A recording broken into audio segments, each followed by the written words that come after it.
주변에서 청약으로 돈 얼마 벌었다 하는 이야기 한 번쯤 들어보신 적 있으시죠? 나도 한번 해봐야지 하면서 청약 통장에 매달 돈은 넣고 있는데 막상 청약이 돼도 어차피 난 돈이 없어서 의미 없는 거 아닌가? 라고 생각이 드신 적이 있으실 거예요. 일단 청약은 나중에 생각하고 돈부터 모으자, 이 얘기가 맞긴 맞습니다. 그런데 여러분, 청약에 당첨돼도 내 돈이 생각보다 많이 안 들어간다는 거 알고 계셨나요? 오늘 영상에서는 4억짜리 아파트에 청약이 됐을 때 실제로 내 돈이 얼마가 있어야 되는지 한번 알아보도록 하겠습니다. 아마 오늘 영상이 끝나시면 나도 할 수 있겠는데? 라는 생각이 드실 거예요. 청약에 당첨되면 기쁜 마음도 잠시 돈 걱정이 바로 되기 시작합니다. 하지만 걱정하지 않으셔도 됩니다. 돈은 천천히 마련하셔도 충분하니까요. 먼저 여러분이 청약에 당첨되면 돈을 3번에 나눠서 계약금, 중도금, 잔금의 순서대로 납부를 하게 됩니다. 일반적으로 계약금은 분양가의 10%, 중도금은 60%, 잔금은 30% 정도가 됩니다. 예를 들어 분양가격이 4억짜리 아파트라면 계약금은 4천만원, 중도금은 2억 4천만원,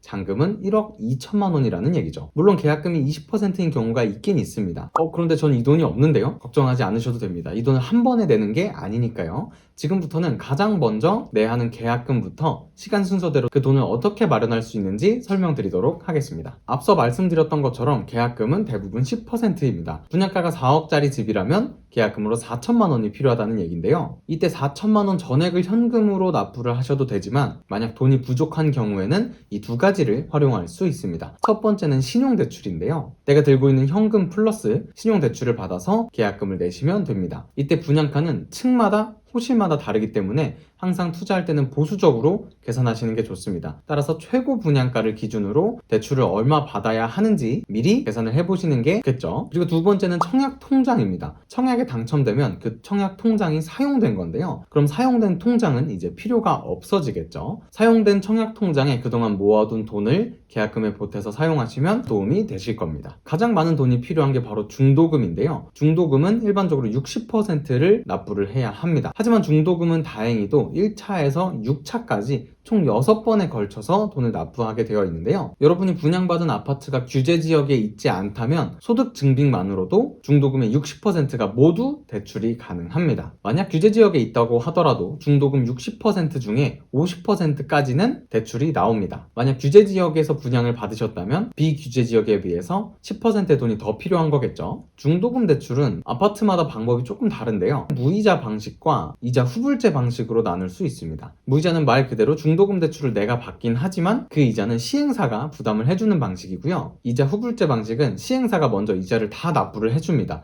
그리고 마지막에 내가 잔금을 낼 때 시행사가 납부한 이자를 잔금 때 함께 처리하는 방식을 얘기를 하죠. 그럼 결국 이 이자는 내가 내는 거겠죠? 그래서 이자를 안 내느냐 아니면 나중에 한 번에 내느냐의 차이가 있습니다. 그리고 처음부터 잔금 내기 전까지 개인이 이자를 매달 납부하는 방식도 있죠. 이제 남은 건 잔금인데요. 보통 분양가의 30% 정도를 보시면 됩니다. 중도금은 이미 시행사 대출을 이용해 처리한다고 해도 이미 계약금을 내는 과정에서 현금을 다 써버리시는 상황에서 잔금은 어떻게 낼 수 있을까요? 물론 소득이 많으신 분들은 계약에서부터 잔금 납부까지 2년 반에서 약 3년 정도가 걸리는데 그 기간 동안에 돈을 벌어서 잔금을 만들 수 있으실 겁니다. 하지만 대부분의 직장인들에게는 쉬운 일은 아닐 거예요. 그래서 막막하실 수 있는데요. 이런 분들도 잔금을 낼 수 있는 두 가지 방법이 있습니다. 첫 번째는 바로 잔금 대출입니다. 잔금 대출을 받으면서 중도금 대출을 상환하고 동시에 잔금을 내고 입주를 하는 방법입니다. 이때 잔금 대출은 분양가격 기준이 아니라 입주 당시의 KB 시세 혹은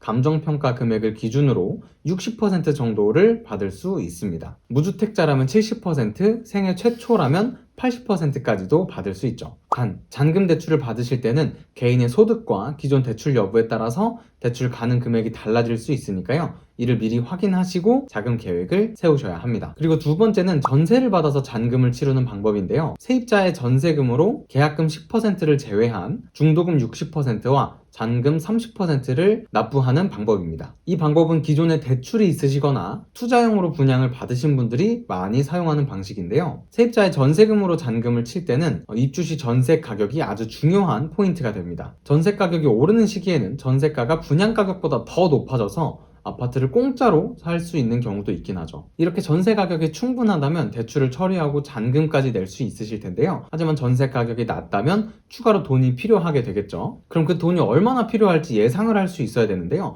이럴 때는 근처 아파트 중에서 연식과 세대수가 비슷한 아파트에서 같은 평수의 전세 가격을 참고하시면 됩니다. 그 금액으로 전세를 받았을 때 내가 중도금 대출을 다 상환을 하고 잔금을 낼 때 얼마가 부족한지 또는 얼마가 남는지 미리 대략적으로 계산을 해볼 수 있는 거죠. 만약 부족하다면 부족한 돈은 미리 준비를 해두셔야겠죠. 또 한 가지 팁을 드리자면 신축 아파트가 입주할 때는 전세입자를 찾는 사람들이 굉장히 많습니다. 방금 말씀드렸던 방법으로 잔금을 치르기 위해서인데요. 때문에 전세 가격이 조금 하락할 수도 있습니다. 수요가 많이 없다면 전세 계약을 하는 것도 어려울 수 있는데요. 때문에 당첨이 되었을 때 잔금 납부 방법을 미리 정하시고 전세 매물이 얼마 없을 때 미리 전세 계약을 해놓는 방법이 있습니다. 어떤 방법으로 잔금을 납부하시던 내 상황에 맞게 전략을 짜보시는 게 좋겠죠. 단 분양받은 아파트마다 다르겠지만 실거주 의무가 있는 아파트들이 있습니다. 혹시 여러분이 분양받은 아파트에 실거주 의무가 있다면 전세 계약을 해서 잔금을 내는 건 불가능하겠죠. 이런 경우는 잔금 대출을 이용하시면 됩니다. 그럼 규제 지역은 어떨까요?